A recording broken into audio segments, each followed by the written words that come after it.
안녕하세요. 짠돌이 만수르의 짠만입니다. 오늘은 제가 왜 이름을 짠돌이 만수르로 지었는지에 대해서 여러분들께 말씀을 드리려고 합니다. 어렸을 때부터 짠돌이란 얘기를 참 많이 들었어요. 왜 들었냐면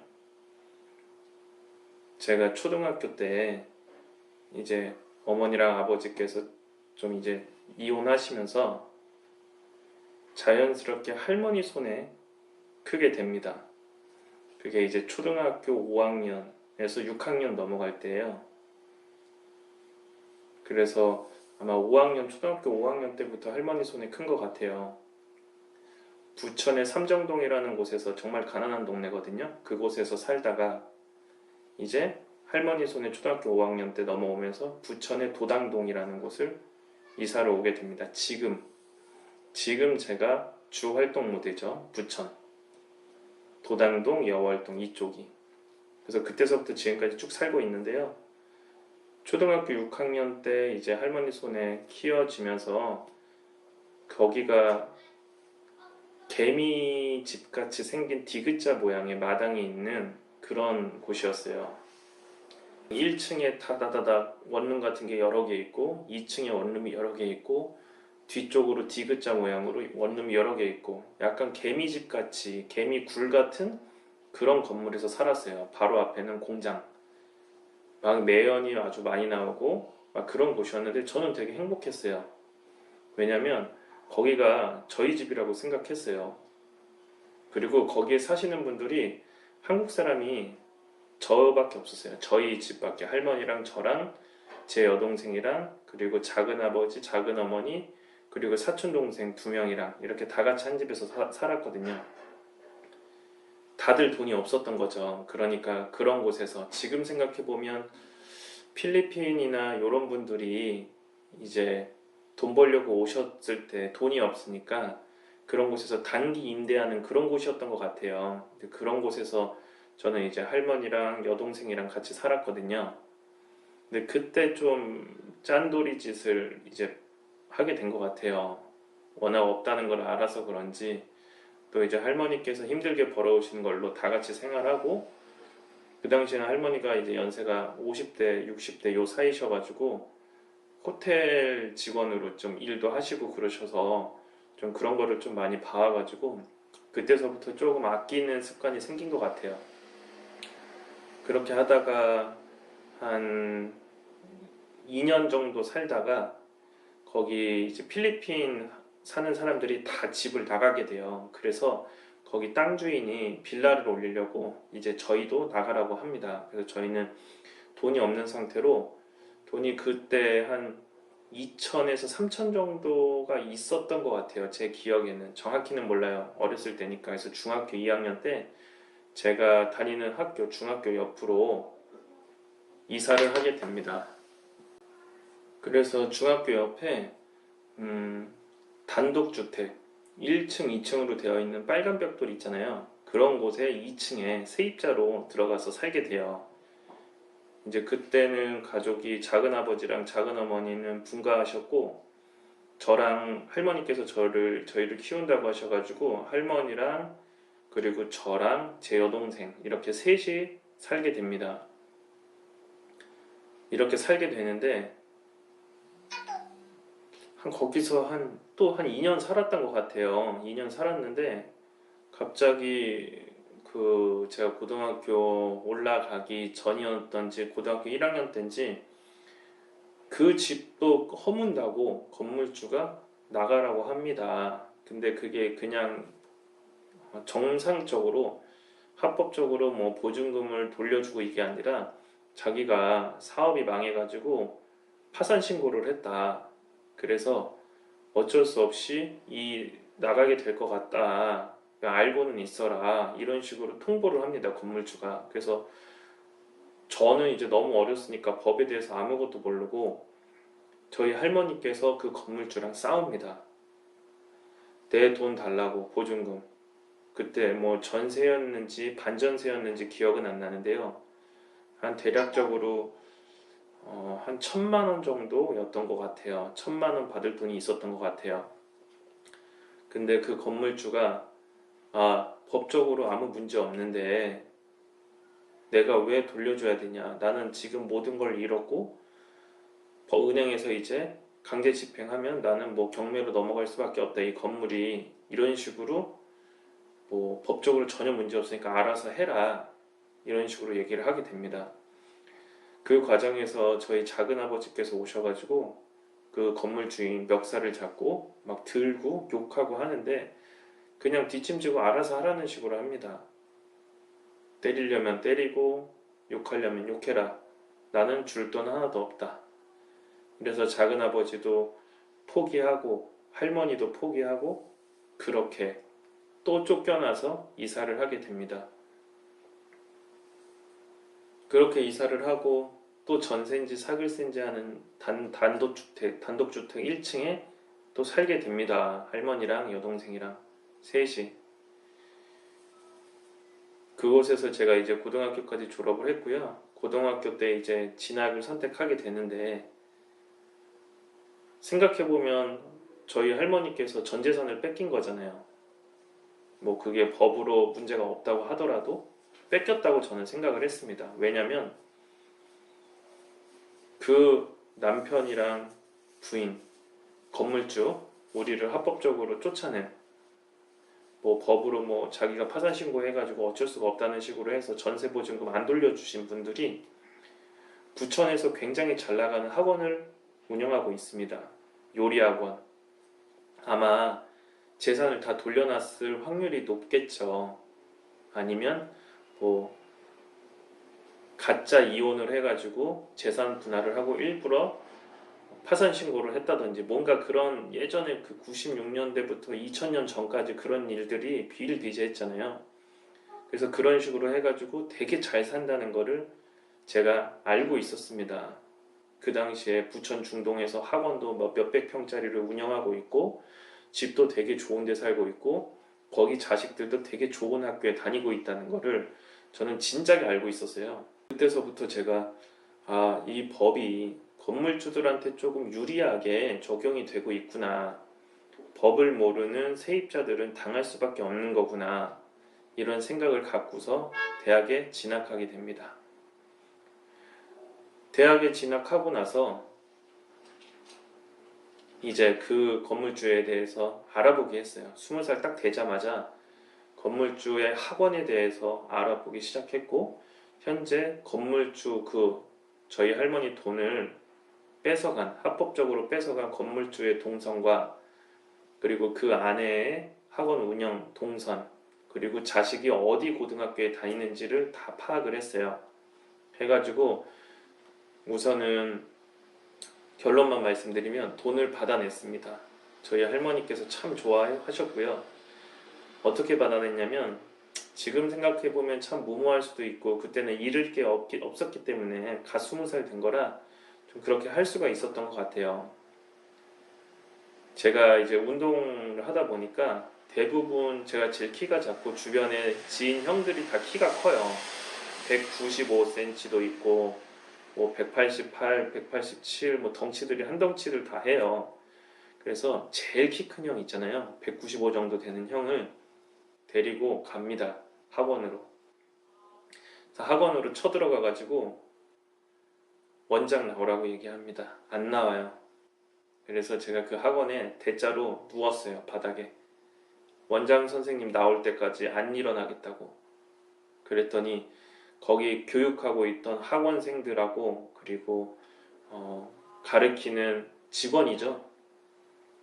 직원 선생님들도 나와가지고 그 모습을 보고 무슨 일이냐고 화를 내시는 분들도 있고 제가 자초지종을 설명하니 당신들 지금 여기 학원 원장은 우리 할머니의 돈을 뺏어간 사기꾼이다. 법적으로는 문제는 없지만 사기꾼이다. 이렇게 해서 좀 소란을 피우고 집으로 옵니다. 그래도 전화를 안 받아요. 그 원장은 제가 전화번호 그 학원에 있는 걸 따가지고 그 원장한테 얘기를 했거든요. 근데 문자에 답변도 없고 전화를 해도 받지를 않습니다. 그래서 학원 홈페이지에다가 이제 게시글을 계속 올리기 시작합니다. 제가 중학교 때 당했던 일, 우리 할머니가 왜 쫓겨났는지, 돈 한 푼 없이 쫓겨나서 살 곳이 없어가지고 또 친척들이랑 작은 아버지들한테 돈을 빌려서 아버지도 마찬가지고 모은 돈을 또 다시 줘서 또 다시 좀 안 좋은 집에서 다시 시작할 수밖에 없는, 참 이렇게 보면 우리 가족들은 다 착했던 것 같아요. 당하고만 살지 않았나. 그래서 저는 그렇게 살면 안 되겠다 싶어가지고 학원 가서도 대자로 누워서 수강생들한테 여기 학원 다니면 안 된다. 여기 원장 선생님이 이런 사람이다.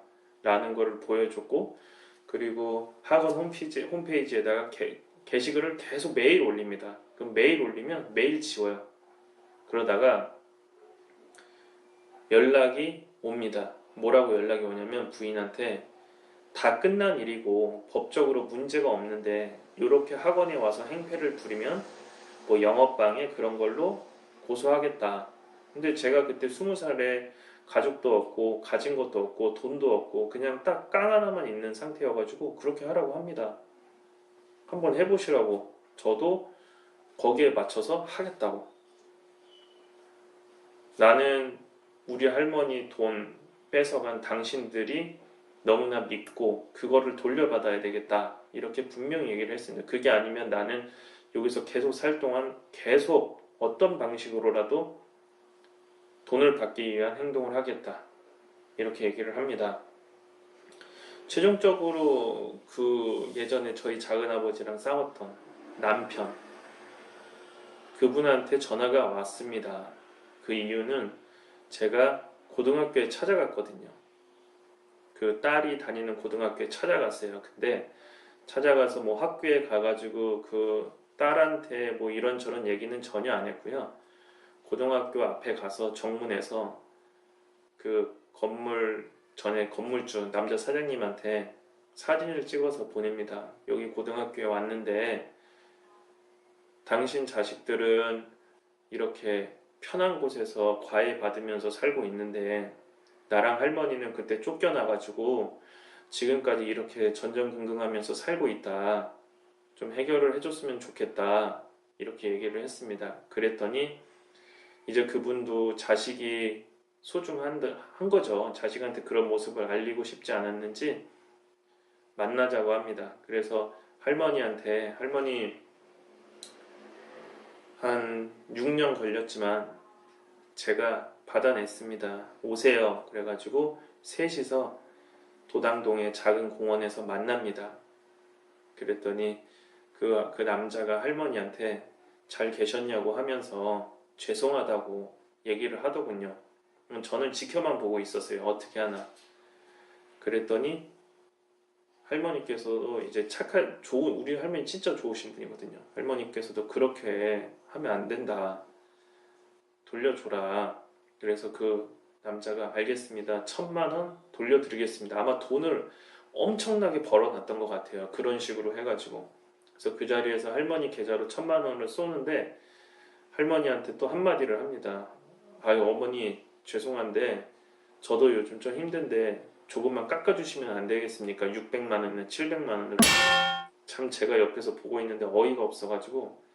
근데 저희 할머니가 아니 6년 동안 줄 돈 안 줬는데 이자 달라는 것도 아니고 원금만 달라고 하는 건데 그걸 어떻게 깎아달라고 하냐, 너무한 거 아니냐, 이렇게 얘기를 하니까 그 건물주도 포기하고 알겠습니다 하고 1,000만 원을 보냈습니다. 그래서 제가 우리 할머니한테 그때 어떻게 보면 효도 아닌 효도를 좀 했던, 우리 작은아버지부터 작은아버지들, 고모들, 우리 아버지도 다 포기했던 돈을 제가 받아서 할머니 통장에 넣어드린 그런 예전 일이 있고요. 그래서 그렇게 이제 대학 생활을 하면서 저는 아르바이트를 해서 돈을 또 모으게 됩니다. 그때 대학 다니면서 골프공 줍는 아르바이트를 했었는데 한 달에 그 당시에 130에서 150만 원을 매달 받았어요. 좀 힘들긴 했어요. 대학교 선배들이랑 같이 골프공 줍는 아르바이트였는데 좀 맞기도 많이 맞고 이제 체대다 보니까 많이 맞았는데 그래도 저는 돈을 150만 원씩 받을 수 있다는 거에 감사하고 할머니한테 맨날 등록금 받아가는 것도 죄송하기도 하고 그래서 이제 아르바이트를 20대 초반부터 좀 심한 노가다 같은 아르바이트를 맨날 했었어요. 그리고 나서 돈을 한 1000에서 1500 정도를 통장에 모았는데 여기서 이제 두 번째 합법적인 사기를 또 당합니다. 저희 어머니가 이제 혼자 사시다 보니까 장사를 하셨어요. 호프집을. 조그맣게 인천에서 모래내 시장 쪽에서 호프집을 하셨는데 당연히 세입자로 들어가신 거죠. 한 칸짜리.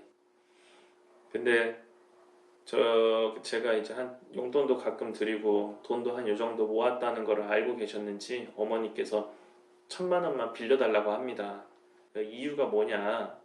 그랬더니 호프집을 지금 한 5년째 하고 계시는데 그게 이제 어머니의 주업이시니까 회사를 다니는 것도 아니고 그걸로 벌어서 먹고 살아야 되는 거니까 해야 되는데 인테리어가 너무 오래돼서 리모델링 공사를 하고 싶다.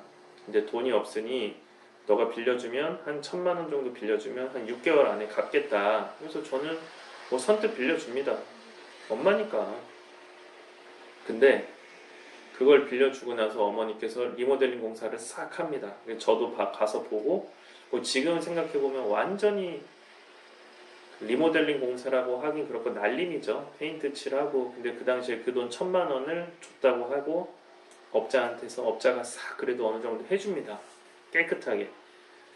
근데 그거를 리모델링 공사를 하고 나서 며칠 있다가 어머니께서 울면서 전화가 옵니다. 어떻게 해야 되냐? 무슨 말이냐? 그랬더니 그 건물주가 재연장을 안 해준다고 했다는 거예요. 리모델링이 딱 끝나니까. 저는 그때도 임대차 계약이 뭔지 몰랐어요. 상가에 대해서. 그게 무슨 소리냐? 리모델링을 했는데 왜 쫓겨나냐? 이렇게 얘기를 했더니 어머니께서 거기서 이제 5년째 장사를 하시게 되고 이제 6년 차가 돼서 계약서를 항상 자동 연장을 그냥 매년 해줬던 거예요. 매년 자동 연장이 되다 보니까 계약서는 처음에만 2년 계약서로 쓰고 5년 넘게 장사를 쭉 하셨던 거예요.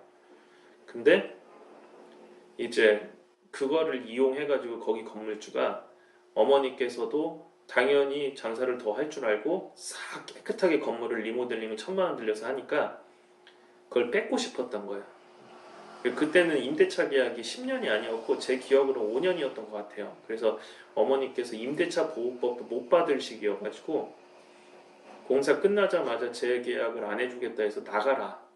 저희 엄마는 멘붕 오고 저도 멘붕 오고 그래서 이제 얘기를 하려고 거기 건물주를 만나는데 뭐 말이 안 통해요.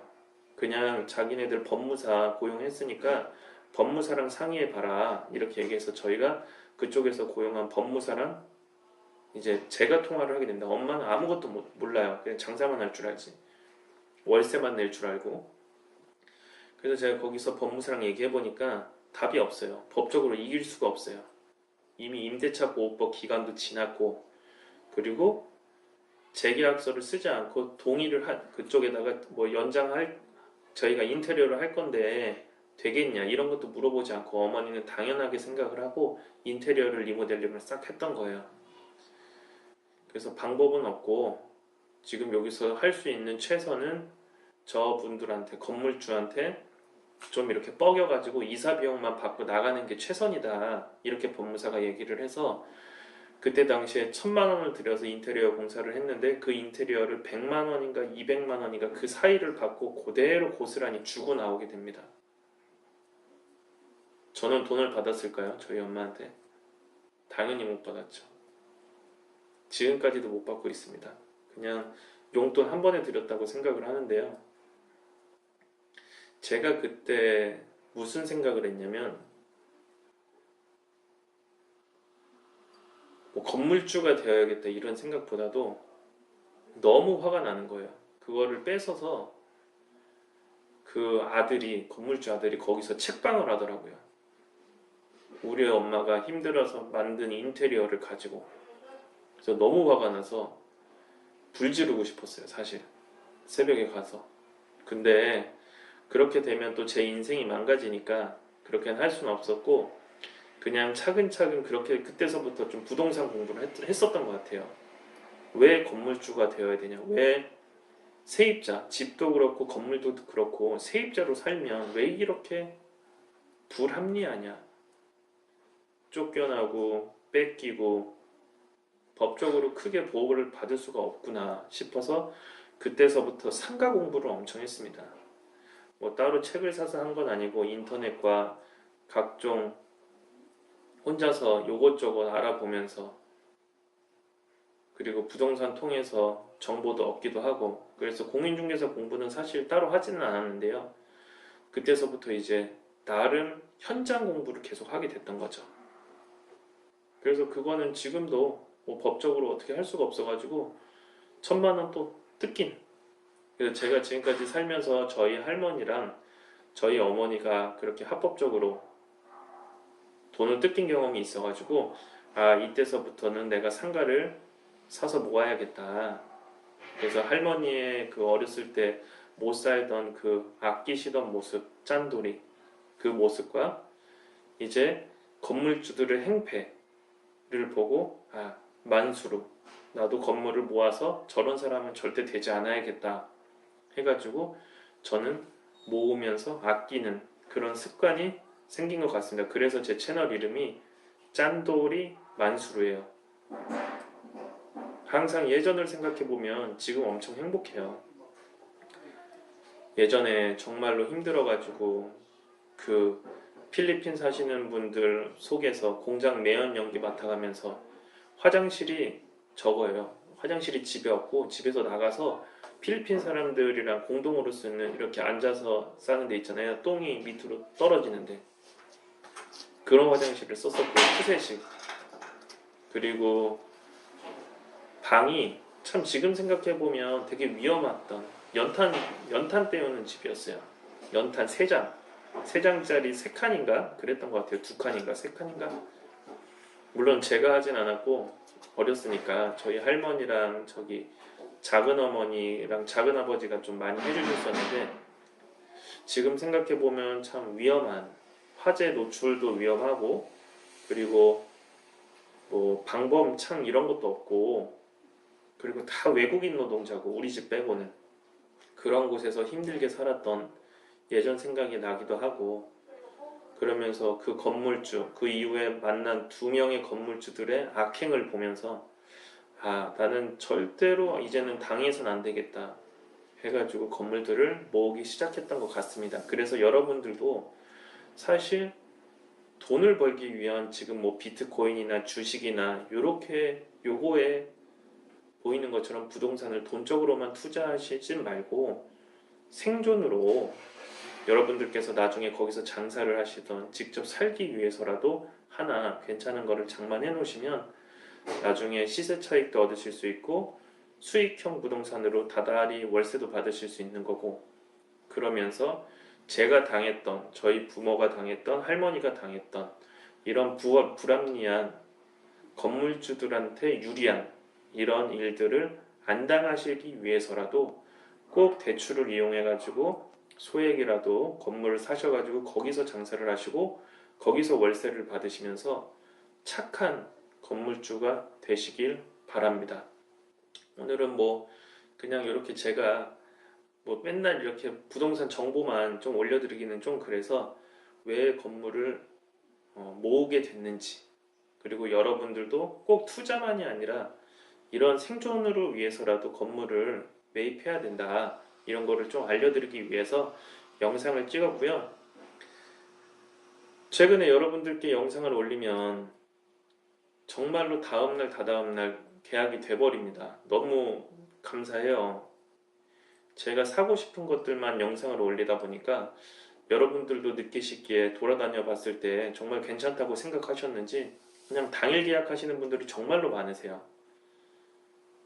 정말 감사드리고요. 근데 또 어떤 분들은 그러시더라고요. 아니 없는 매물 올려놓고 조회수 끌려는 거 아니냐라고 말씀하시는데 저는 지금까지 전부 다 실매물을 올렸고요. 그 중에서 건물주가 갑자기 가격을 올렸던 그런 도당동 건물 외에는 구독자분께서 전부 다 계약하셨습니다. 그래서 항상 그 저를 믿어주시고 좀 항상 연락 주시고 인정해 주시는 우리 구독자분들께 정말로 감사드리고요. 항상 노력하는 짠돌이 만수르가 되겠습니다. 자, 오늘도 부동산 가서 커피 한 잔 먹는 걸로 하루를 시작해 보도록 하겠습니다. 항상 아시죠? 커피는 부동산에서 드세요. 그래야 좋은 정보를 얻으실 수 있습니다. 짠돌이 만수르.